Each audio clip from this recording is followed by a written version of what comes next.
Da Rope Break family. It is me, John Paul Eck, bringing you your Monday Night Raw review. And before we get into it, I just want to thank all of our new subscribers for coming to the channel. If you're new here or if you haven't already, please check out our Broken Skull sessions. Juan and we give our opinions on that and who we think, Stone Cold or who we hope he is going to have on next. I believe Goldberg is going to be his next guest, so that should be a really good episode.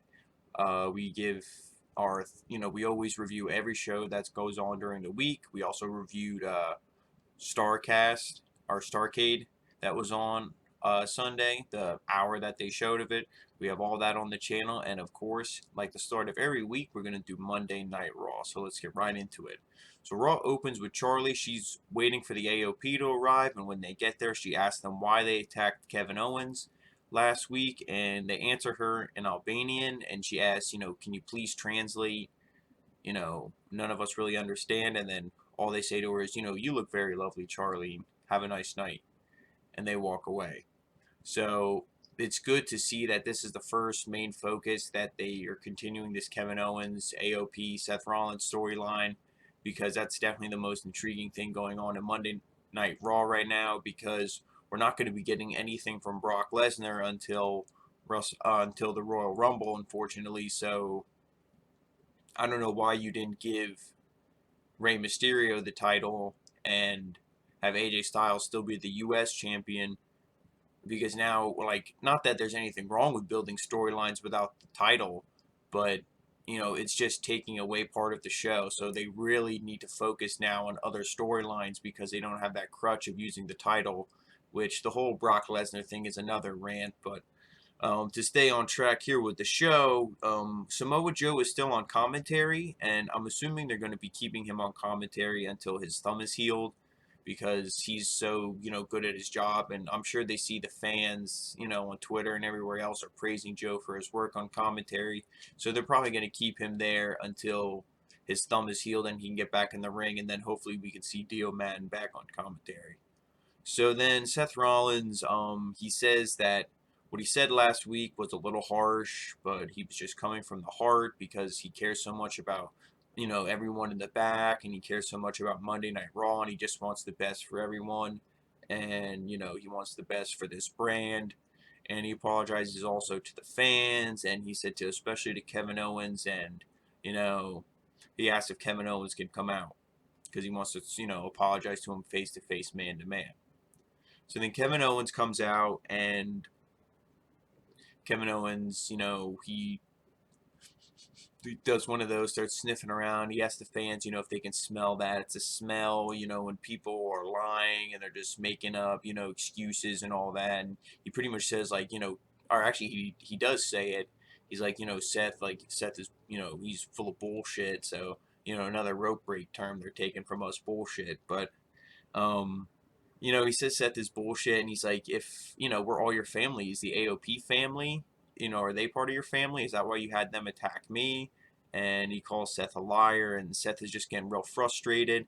And, KO says that, he pretty much is just belittling Seth at this point.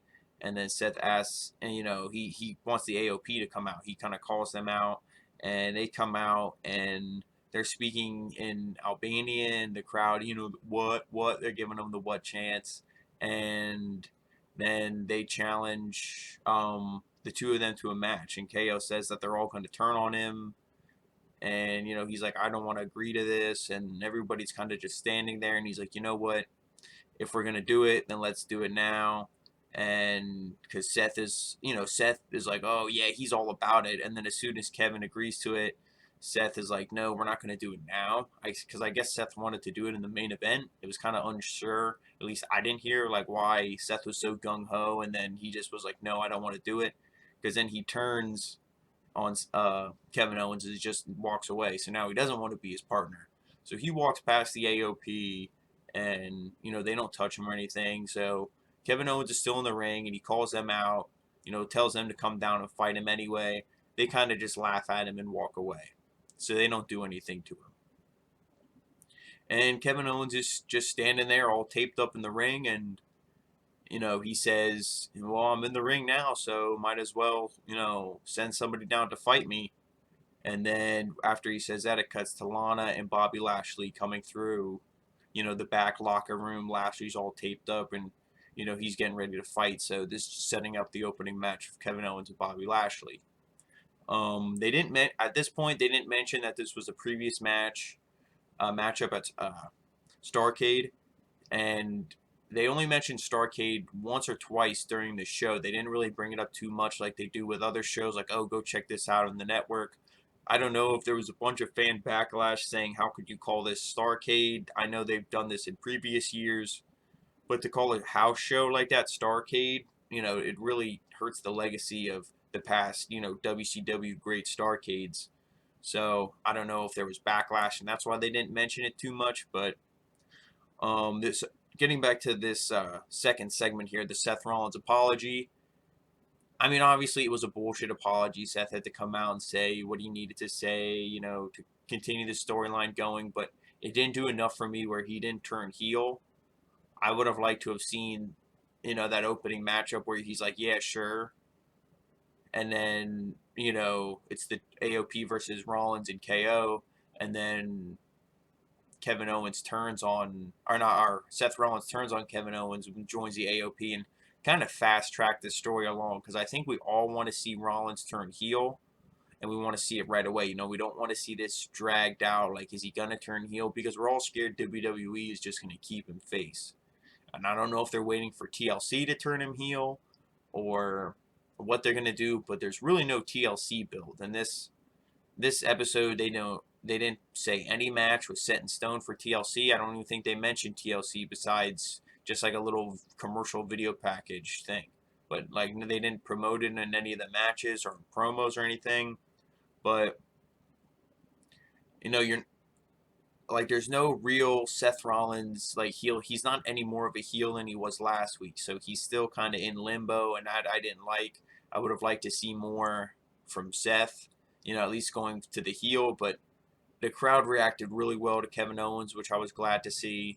So, decent, segment in that regard. I would have just liked to seen a little more from Seth. And then Lana comes out, and then she says to Kevin Owens, "Oh, it's all about you." And Kevin Owens says, "Nobody cares what you have to say." And they just go back and forth arguing, and like just like in Starrcade, Lana was really cringy and all this other, hashtag blessed, all that other garbage, and Kevin Owens just mocks her. And she says that Rusev won't be here tonight, and that if he shows up, he's going to be going away for a long, long time. And KO says on the inside she's repulsive, even though like she might look like she might look so good on the outside, but on the inside, like she's so repulsive, she's just shut up. So he's just throwing all these insults at her. And then she's like, oh, blah, blah, blah. I don't care what you say. Lashley's going to finish you off. And then, we get the match officially for Lashley and KO. So Lashley comes down, and they have these two cops, because she mentioned these cops. One of them, this guy he had to be 60-something years old. So none of these two cops really looked that intimidating. But anyway, she had these two cops there, in case Rusev showed up, which we all knew he would. This match was pretty much going to be the same thing that we saw at Starrcade. They were going to fight for a while. Kevin Owens was never going to get the stunner on him, and Rusev was going to come out. And I pretty much described what happened, in this match. So, well, almost what happened in this match. It was a little bit different. Back and forth early on, a big spine buster from Lashley. They kind of fight to the outside, and then back in the ring, Kevin Owens misses a moonsault. Lashley takes over the match. Owens counters with a super kick, and then a stunner is countered into a neck breaker. That was a pretty cool spot from Lashley.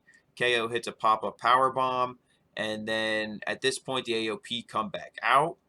And then they come down to the ring and they throw Kevin Owens into the post, start beating him up again.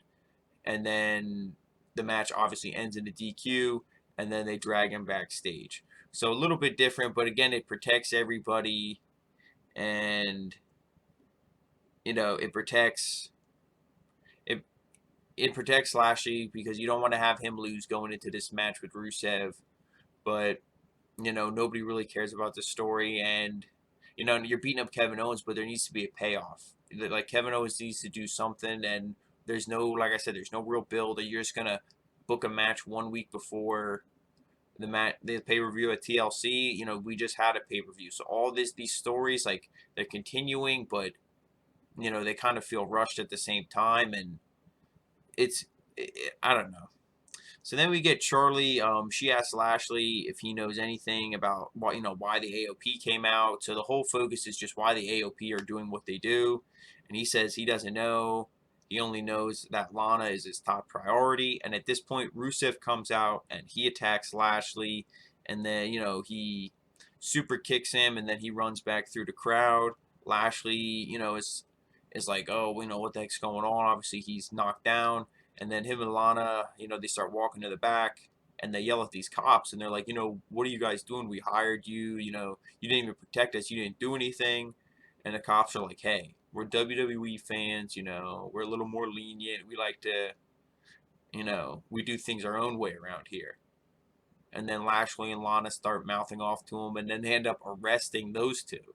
So then, that was kind of a way to, because clearly everybody hates these two. Is a way to get a little bit of a pop to see them get arrested. But this is again just setting up a match for TLC, but nothing was really announced. And then as the cops are taking the two of them away, the Street Profits and R-Truth are just kind of standing there like, like watching them, seeing like what the heck's going on. And then the next segment we get is Drew McIntyre versus Akira Tozawa. So this was another time, like, again, I said I'm a big fan of Akira Tozawa, but to see him on TV every week, part of it's cool because he's such a good talent, but he's just getting squashed and beat up in these matches. And, I feel bad for him because he's such a great talent. I would rather see him, on NXT or in a place where he can have a really good match and he can really, maybe actually get some wins instead of just being the job guy on Monday Night Raw. But Drew mocks Tozawa and he says he's giving him one shot. You can leave the ring now, and he'll save him the ass kicking. And Tozawa's walking out of the ring, and then he drop kicks. He turns around, drop kicks him, hits a suicide dive, but Drew just no sells it, and he beats him down on the outside, throws him back into the ring. Big chops, huge release German suplex, throws him like halfway across the ring. Tozawa tries to fight back a little bit, hits a missile drop kick, and then he hits the ropes, rebound, Claymore kick. And I mean, he kicked him and he spun him around, turned him inside out, and Tozawa was just done. And obviously he gets the pin there. 1, 2, 3. Good showcase match for Drew. We already know what McIntyre can do. We know he had great matches with Ricochet's, great matches with everyone he's been in. I've already said my piece about Tozawa. This was obviously just so the next Drew calls out Randy Orton. He says, everyone out here uses social media and they try to complain, but he calls people out face to face like a man. So that's when he grabs the mic and he calls out Randy Orton. And then he's like, they show why Drew is so pissed off with Randy Orton with the chops that last week when they had that huge chop battle. And then Randy Orton was clearly getting his ass beat by those chops, and then he pokes him in the eyes. So that's they showed that. He mocks Orton with his stupid chant, and then Orton comes out. Randy asks if that's really the only reason why he's mad with him. He's like, that's it, just because I poked you in the eyes, like, really? And then Drew says this problem with Orton is that he thinks he owns the place. He thinks just because he's a 13-time champion doesn't mean he can treat him like a boy. Drew says he's the most ferocious man in the WWE today. And then Randy says, Drew hasn't even earned a damn thing yet in the WWE. Like, who does he think he is? And then Randy said that he's cool with Drew, but, like, he has no ill will. But if Drew wants to do this, they can do it right now. And then instead of giving us what we all want to see, which is just a one-on-one feud between these two guys, Randy Orton might not be, you might not like him, you might be sick of him, but to me, this is at least a fresh matchup compared to what we've seen in the past. And as long as they do the right thing and put Drew McIntyre over, I'd be fine seeing it. But instead, we get the OC. They come down and they call out Orton for messing up with AJ Styles last week, costing him the United States Championship. Um, and he says that he wants Orton tonight. And McIntyre says, well, you know what? He sees the OC come out. He's like, fuck it. This isn't my issue no more. I'm I'm out. I'm done. So he leaves the ring, and then the OC, they start beating down Randy Orton. And at this point, Ricochet and Humberto come out, and then Rey Mysterio come out, and they all make the save. So as soon as I see all three of these guys come out, what's the one thing that all came to our minds? Six-man tag match. And, we'll get into that later. That was the main event. Did it make sense? Was it good? All that. We'll get to it later on, but the show is pretty predictable is what I'm getting at. As soon as you see one thing, you kind of know what's going to happen. There's really no surprises, nothing. The show doesn't do really anything to wow you anymore. And is this going to be a match at TLC? Probably not. Like, why? They're not really booking anything towards TLC. You really should have started booking, AJ Styles versus Randy Orton, just one-on-one match, or Drew McIntyre, Randy Orton, or the three of them in a triple threat if you want to do something like that. But a six-man tag, not really the main event. That should have been going, 2 weeks out from a pay-per-view. And then in the back, the three who made the save are standing there with Randy Orton. And Orton says, he appreciates their help, but he really didn't need it. And then that's kind of just showing, Orton is like a good guy. He's a face. That's really just, that was all that was. They were just trying to hammer that home. Like, he's a face. He's with them. And then we get Aleister Black versus Tony Nese. A lot of counters early on in this. Both guys are great. A little bit of back and forth. Black takes over with strong strikes. Nese fights back a little bit. Black counters and then hits a huge jumping knee. Then after that, he does the, where he picks him up with his foot, hits him with the black mass. Done. This was another match, was just to showcase Aleister Black. Tony Nese is the same guy. I'll say the same thing about him as I will Akira Tozawa. He's so great, he deserves better. I don't know if WWE just, they take the 205 Live guys and they say, hey, at least we're giving you a rub on the main roster, but getting your ass kicked in a squash match, at least for guys like Tozawa, Tony Nese, we haven't seen him every single week lose, but, it's not going to be much of a rub if we keep seeing these guys lose in 3-4 minute squash matches.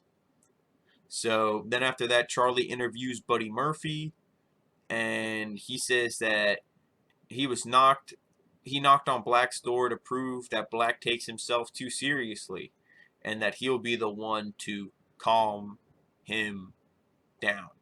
So he was mocking Aleister Black's, pick a fight with me, that whole shtick. So again, just continuing their feud.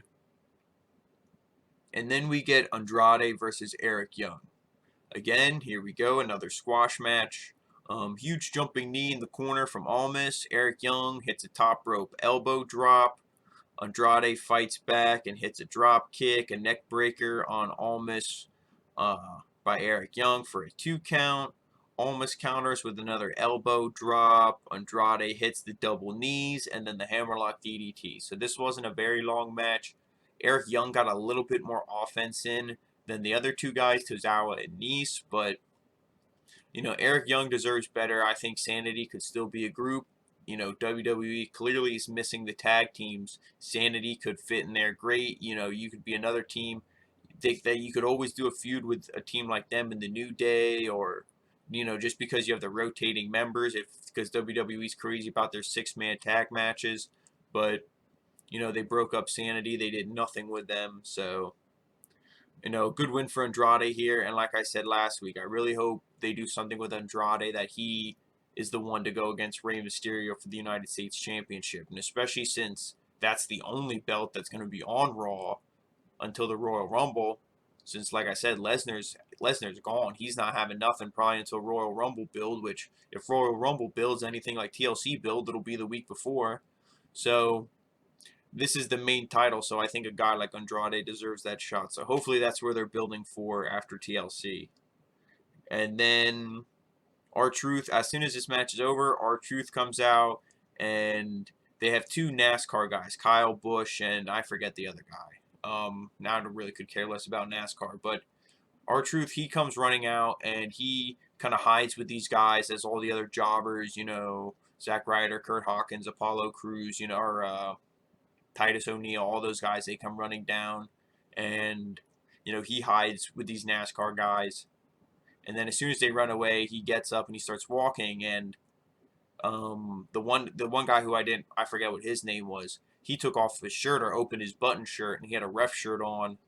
And then Kyle Busch rolled up R-Truth, pinned him, and then was a 24/7 champion. No one cares.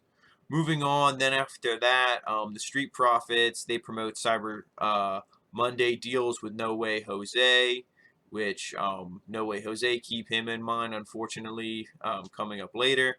Then after that, Charlie asked Seth why he didn't help KO. So then he said he tried to help Kevin Owens, but, he didn't want his help. And then, it kind of, this segment hints a little bit more at a heel turn, but because Rollins, he gets defensive and he says that everyone's a critic, but not everyone can be a leader. So he's still trying to be like morally just and still trying to be all, philosophical and preach and all these other things. But, how long are you going to do this? Is this eventually going to be a heel turn, or is he just going to be that whiny babyface Seth Rollins that he's been, and the crowd's going to boo him, and he's going to acknowledge that he's getting boos, but he's not going to actually turn heel. He's just going to whine and complain about it, but still try to act like a face, which I hope to God we don't get, but that's kind of where he is right now, but hopefully it's just a transition period. And then we get highlights of Ray beating Styles from last week, and then we get Eric Rowan. He's talking to whatever is in the cage. I don't know if it's the severed head of Luke Harper, if it's the, his hopes and dreams and they're dying away. Who knows what this is. But he gets a match with No Way Jose, the conga line. They try to look, what's in the cage like everyone else. They're just drawn to it like bugs to a zapper. And Rowan, he jumps out of the ring. He beats them down. He beats up the conga line. He does his claw choke slam to No Way Jose twice. Done. Again, I don't care about No Way Jose as much as I do the other guys. No Way Jose was definitely used more correctly in NXT. He actually got a push and he was put in storylines with other guys that made him, they elevated him. Then as soon as he got to Monday Night Raw, jobbed out, beat, loser. So anytime you see him on TV, you're just going to associate him with that, unfortunately. So then we get one of the matches that I was looking forward to, and of course WWE booked it like shit, and that is the Kabuki Warriors versus Charlotte. There's a lot of... The match was good if you don't care about booking and storyline and protecting people, or if you're a huge Charlotte Flair mark. Other than that, the match wasn't good in the sense that this match went way too long. The Kabuki Warriors jumped Charlotte at the bell. They jumped her, started beating her down. At this point, I'm thinking this match is going to last no longer than 3-4 minutes. You're going to get Becky Lynch to run down and make the save. Match ends. Match can't really end in a DQ, I don't, because it's a handicap match. But I don't know that you do something. You have them all these women brawl, and you set something a matchup for next week, or you just end this feud somehow. You get Asuka versus Becky. You give us what we want, and then you do Kairi Sane versus Charlotte, and then it's done. I don't know. You do something, but you don't let Charlotte wrestle these women for 15 minutes, however long this match was, and almost win. That's the thing. The Kabuki Warriors still won. And Kairi got the pin, which was nice because I feel Kairi's been the one who, she was legit in NXT, and then they bring her up to the main roster, and she's just kind of like a heel who, she still is legit in the ring, but she seems more that she just tries to be a distraction and a nuisance than actually go in there and whip your ass. So for her to get the pin was good, but it should have happened after, like I said, 3-4 minutes, not after 15 minutes and them almost losing. Of course, WWE is going to protect Charlotte, so, I'm fighting a losing battle here, but it was just ridiculous. At least the Kabuki Warriors got the pin, but, it was just one of those things where I do have notes here on the match, but I'm not going to go into it. It's just going to piss me off even more. But like I said, it was good if you like Charlotte, but to me, because I care about storyline, I can't say that this match was booked correctly. I don't think that you should have done this to those women. And then we get the Viking Raiders versus Mark Sterling and Mitchell Lyons. And Mitchell Lyons starts this match. He gets beat down, early on. They smash him into the ring and the ring post. Uh, Mark Sterling is freaking out. He jumps off the ring post. He tries to run away. He gets smashed on the outside and then back on the inside. Thor's hammer to Mitchell for the pin. The Viking Raiders, we've seen them how many weeks doing these squash matches. It's the same thing. I feel like a broken record every week. Put them in a legitimate match. Oh wait, you don't have tag teams. Again, what I said, if you had Sanity, that could have been a great matchup. But this is what you get, WWE. You reap what you sow. You don't have tag teams. I guess you have to resort to putting these guys in squash matches. Then we get the main event. Ricochet, Humberto Carrillo, and Rey Mysterio. And before this, Ricochet, he says that he just wants to prove that superheroes can be real. Again, they're just WWE is instead of letting Ricochet be what he was on the Indies and what he was in NXT, they're trying to get over this superhero gimmick for the marketing for children, I guess, or whatever. It just comes off as cringy. He says he wants to prove superheroes can be real, but tonight it's all about being on a team. And Humberto says it's such an honor, to wrestle with Rey Mysterio. And Rey Mysterio says it's an honor for him to be wrestling with the stars, of the upcoming stars of the wrestling business. So tonight it will be them, the future stars and a legend, and they're going to be taking out the OC. And then we get into the main event. And the baby faces, they take over early on. And Ray, he hits a 619 around the ring post on Gallows. That was pretty cool. Then he goes for another one on AJ Styles, but Anderson pulls him off. The apron slams him into the ring post, and then after the OC isolates. They isolate Ray for a while, then they start to take over the match. He makes a hot tag to Ricochet. Ricochet hits a recoil on Styles, which was broken up by Anderson. Ray hits a 619 on Anderson. And then once he's on the apron, he hits a big boot from Gallows. Humberto comes in. He hits a missile drop kick, kicks Gallows off the apron. Then back in the ring, he hits a plancha to take out Gallows. And then with everyone else down, it's just Styles and Ricochet kind of getting back up. Then they fight and they make it to the top rope.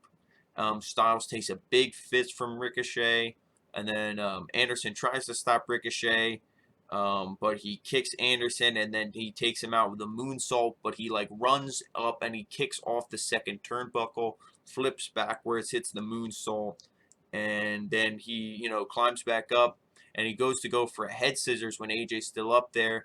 AJ catches him, and he hits I guess like a super Styles clash, you would call it. And then for the 1, 2, 3. So the OC wins here. After the match, you got AJ standing in the ring, celebrating, gloating.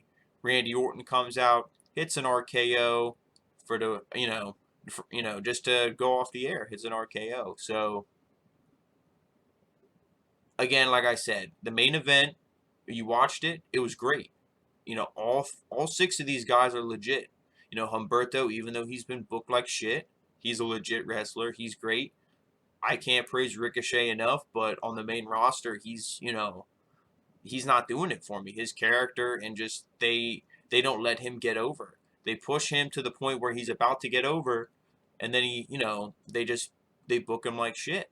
He was the U.S. champion, but he didn't do much with that, and he wasn't booked correctly. And same thing with Rey Mysterio. They're finally using Rey Mysterio correctly now, but it's too little, too late. And you should have gave him the title from Brock Lesnar, because if you knew Lesnar was going to be gone, it would have made Rey Mysterio feel so much more special. And you could have had AJ lose that title to someone else, and then AJ and Rey Mysterio could have feuded for this title, even though you would think, oh, AJ just lost the U.S. title. Why should he get a shot at the WWE Championship? But it's like, who else is there?